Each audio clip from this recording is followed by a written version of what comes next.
Nimble, stay dandy, baby.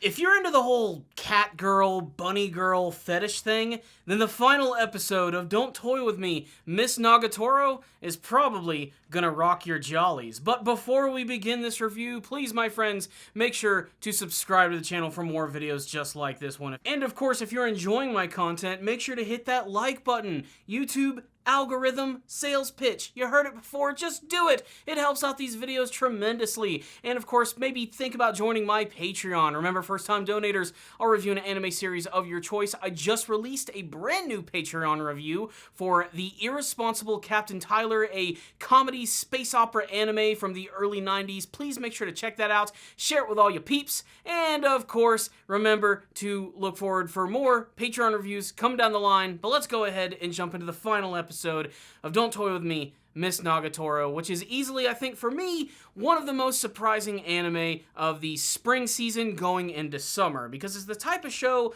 that I was just ready to absolutely hate. In fact, I really didn't even like the first episode of the series, but like a weird, freaky, super cringy tractor beam, it just managed to pull me in with every single episode. And that's because, while on the outside, Don't Toy With Me, Miss Nagatoro looks like sort of a fetishy anime about a young girl who likes to torture a young man just for kicks, and yes, it does carry a lot of those trappings, there's something a little more heartfelt at the core of this series, something that feels a little more human, and you really get to see that play out in the final episode right here, as the relationship between Naoto and Nagatoro certainly goes to another level. They're not exactly boyfriend and girlfriend by the end of the series, but you can definitely tell that this relationship is finally starting to blossom, and they're finally starting to cut through a lot of the bullshit. That bullshit, of course, being the fact that these two just don't know how to express their feelings. But ultimately, cathartically speaking, this entire episode was building up to this massive competition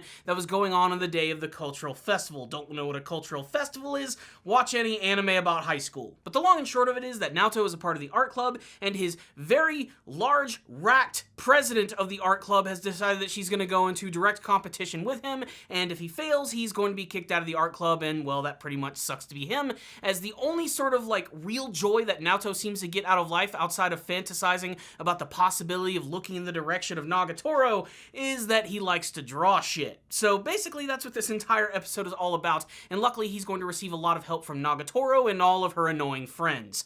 What is really interesting, however, is the fact that the president is still going in the direction of titillation. She's basically created this painting, which is basically her just practically nude. It's ridiculous. I can't even show it here for fear that YouTube is going to take it down, but still, it doesn't even really matter. The point is, he has to compete with all sorts of crazy, ridiculous anime fan service, and he does it in a very interesting way. He just decides to portray these various paintings of Nagatoro going about her daily life and just being her bubbly, fun self. And it really shows a true understanding of who she is and how he pays attention to her, not just because he's physically attracted to her, but because he actually likes her as a person. His love is expressed through his artwork.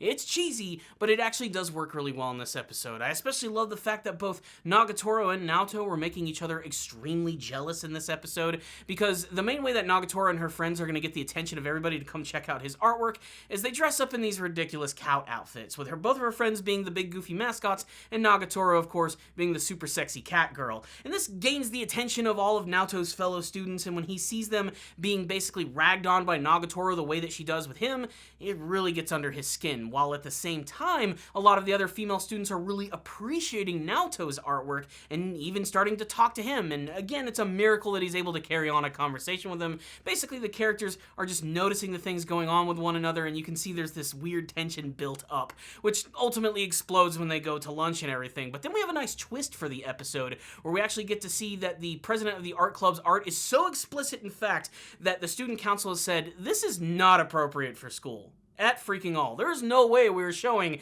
this buck-ass naked image of you for everybody to see. It's just not gonna happen. And of course, Nagatoro and all her friends, and even Naoto himself, speaks up for the merit of her artwork, saying that on an artwork level at least, it's still very good and should be appreciated. it's still just not going to work within the confines of a Japanese high school. So she is disqualified, and of course Naoto does end up winning, and this is where the president ends up getting a punishment, which is a punishment for her, and sort of like a prize for all the people who love even more fan service. I mentioned cat girls and bunny girls. Well, she ends up getting in a bunny outfit to help them promote the art club, and it pretty much ends in kind of a stalemate, with all the characters coming to a much further understanding of one another, enjoying each other's company during the cultural festival, and it's all lovey-dovey, blah blah blah blah blah. But then there's the post-credit scene, the bombshell scene of the entire episode, which is really easy to miss if you don't remember that sometimes these shows have post-credit scenes. They really need to be more consistent with that.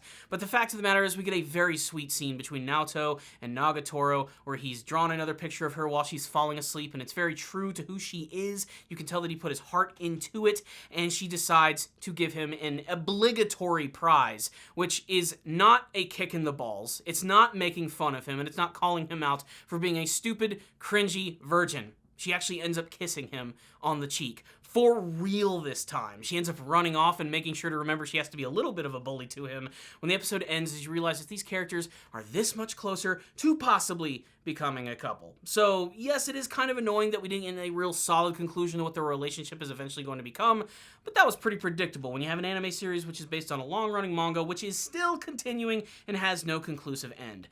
I will say, however, that this was a pretty nice introduction to the world, the Nagatoro-verse, if you will, and if you're more interested, maybe you'll decide to read the manga, maybe you'll wait patiently for that inevitable second season. I'm not sure a second season is even really needed for a show like this. To me, this is one of those instances where it does feel appropriate to be sort of like a big, really nice commercial to read the manga version. But then again, I wouldn't mind seeing these characters return in anime format, if only to see more of the hilarious shenanigans and things that they could potentially do. The fact of the matter is, Nagatoro is a show that completely surprised me. I thought it was going to be one of the most annoying things that I ever saw. I went into it on a whim, I had a few requests to check it out, and boy, I could have checked out some way better anime, I think, this season. I completely dodged Dynazenon and a few other big action shows just to check out this stupid slice of life show about this girl who tortures this kid like every friggin' day, and I found myself getting oddly sucked into it. So let's go ahead and talk about that a little bit more in the rundown on the final episode of Don't Toy With Me, Miss Nagatoro. So like I said, very surprising show, for me anyway. I didn't expect to enjoy it as much as I actually did.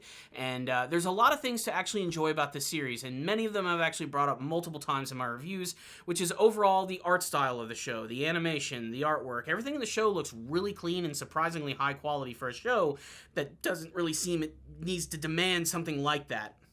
This could have been done like on the cheap. It could have looked really crappy, but it actually looks really good the entire time. Now, it's not to say that this is a powerhouse animation kind of series where you're going to be seeing a lot of movement and crazy things, but consistently across the board, it looked really good. And ultimately, it came down to its two lead characters of Nagatoro and Naoto. The yin and yang of the series, they just go together perfectly. And their expressions and emotions are the best thing about the show. And they're also, I cannot believe I'm saying this, surprisingly realistic.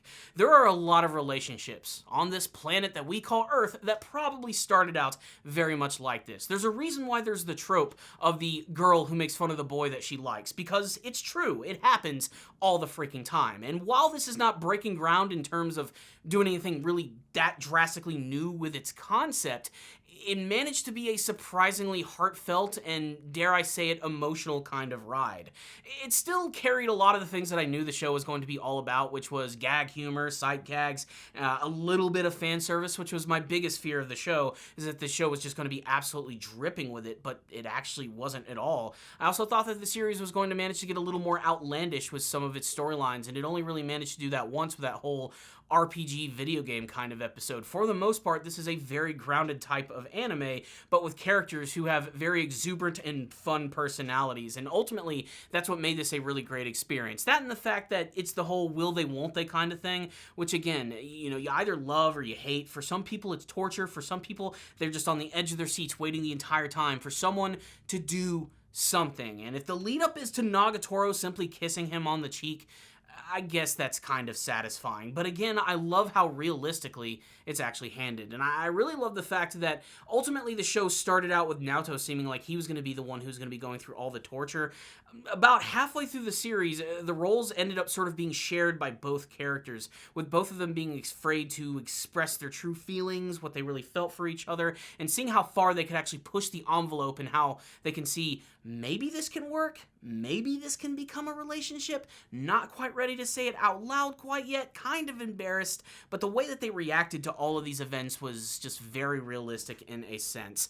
The final episode too, I really love how like the last couple of episodes have sort of like turned into this continuous storyline. Before it was very serialized. It almost felt like a comic book or a comic strip kind of story of storytelling where you'd have like two small stories and that would be it and there'd be no consequences for what could happen later. But the last couple of episodes have built up to this story with the introduction of the art club president and seeing where that story is going to unfold. And again, it was a perfect encapsulation of the relationship between Naoto and Nagatoro and how far they've grown since the beginning of the series, where at first he was very reluctant to be around her, and now he's truly ready to express his feelings and his love for her, but he's doing it through his craft, through his art. And I really think that's appropriate for the character of Naoto. I didn't want him to turn into this big macho character who's going to sweep her off her feet and kiss her while a giant wave crashes behind them.